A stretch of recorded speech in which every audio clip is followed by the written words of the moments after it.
So in practice 2, practice which one? 10b. Let's take this second problem.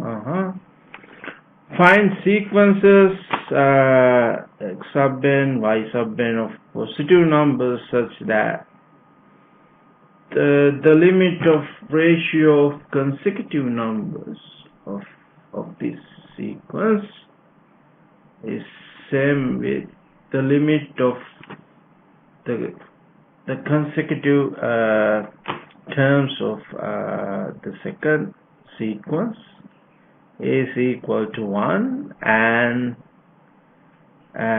the limit of xn should be equal to 0 as n tends to infinity, but the limit of the second sequence should be equal to infinity as n tends to infinity. Alright, let's find two sequences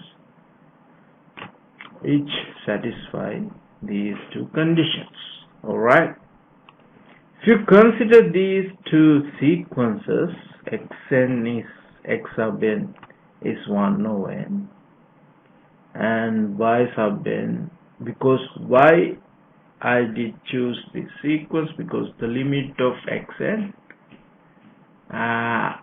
is 0 as n tends to infinity, because 1 over n goes to 0 as n tends to infinity. So this satisfies my xn.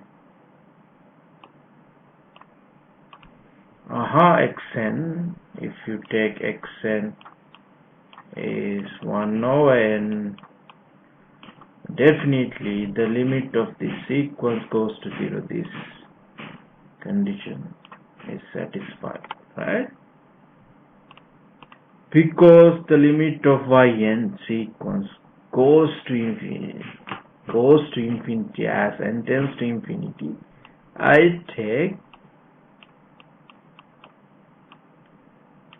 this one for yn sequence, because this limit goes to infinity, right? Now let's take the ratio of consecutive terms of each sequence, right?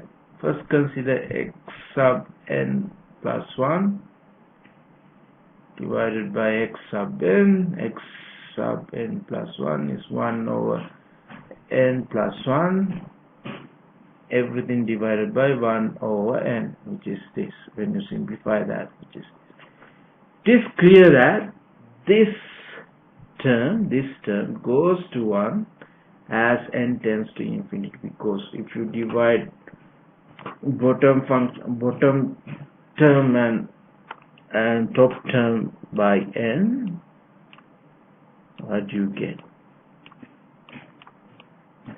So this will turn out, this would be 1 plus 1 plus 1 over n. So 1 over n term goes to 0 as n tends to infinity, then therefore the sequence goes to 1. This sequence goes to 1 as n tends to infinity. Then let's find the other ratio of consecutive terms of yn sequence. So we know yn, we define yn term is equal to this. When you take the ratio of these two, that one also goes to 1 as n tends to infinity. So let's look at the problem again. Here, look at the problem. The ratio of consecutive terms of two sequences are equal, but they are equal to, and also they are equal to 1. Then this is a simple example. These two sequences satisfies these two conditions. So this is the answer for that. Now let's look at the third problem. You are asked to evaluate this infinite series, right? So when you see this kind of problem, you have to do how to start off this problem. So definitely here you have a rational function. You can split into partial fractions. So first job is to split into partial fractions, right? So that is your first job, right?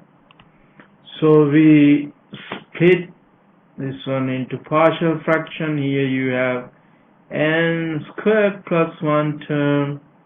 So if you have that nonlinear term, you know the top term should be a is an arbitrary constant. N is a constant here, right? A n plus b, right? And this one also the quadratic term. So your top term should be c times the variable n plus d, right? This is clear. I think you know this one. You know how to break into partial fractions. Now you can find a, b, c, d constant by comparing constant terms and substituting values for n. Then you can find a, b, c, d, right, pretty easily. So these are the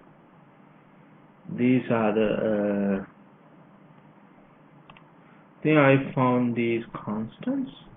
You can do that pretty easily, right? So these are the solutions for those constants, right? Then this rational function is equal to this one here, right? So in the problem there's another term, 1/5 to the n plus 1. Let's multiply whole equation by this term. Here we go, we multiply whole equation by this term, and you get this. And notice these two terms. If you replace n plus 1 into here, what do you get? You get exactly the same term here. So this becomes 1 over 5 to the n plus 1. So if you sub n plus 1, so n squared plus 2n plus 1, that means n squared plus 2n plus 2. So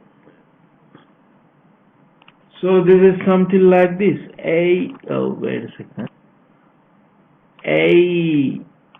n, and this is minus n plus 1, right? Something like that. So let's say this is un. Let's take this one is un.